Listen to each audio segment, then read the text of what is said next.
Le magnétisme d'une femme ne commence pas avec son apparence. Il commence avec son rapport à elle-même. Une femme devient magnétique quand elle cesse de s'excuser d'être là, quand elle habite son corps avec plus de douceur, quand elle parle avec plus de vérité, quand elle ne cherche plus à être validée par tout le monde, quand elle retrouve un lien vivant avec sa joie, sa foi, son désir, sa présence.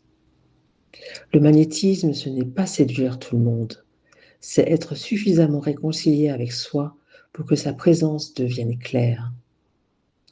Pendant longtemps, quand on s'est fait petite, on peut avoir peur de redevenir visible. On peut même confondre visibilité et danger. Être vu, c'est risquer d'être jugé. Être vu, c'est risquer d'être critiqué. Être vu, c'est risquer de susciter des réactions.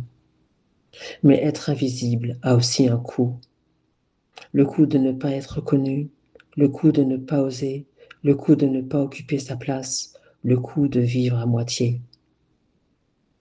Redevenir magnétique, ce n'est pas devenir une autre femme, c'est laisser enfin apparaître celle qui était déjà là.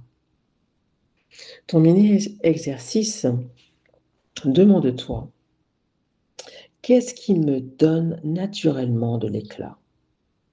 Dans quelle situation est-ce que je me sens vivante? Qu'est-ce que j'ai arrêté de faire alors que cela me rendait lumineuse?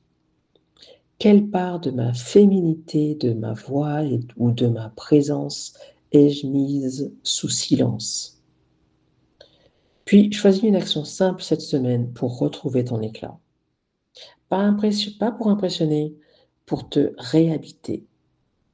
Une chanson, une tenue, une marche, une prise de parole, un projet, une vérité dite, une décision longtemps repoussée.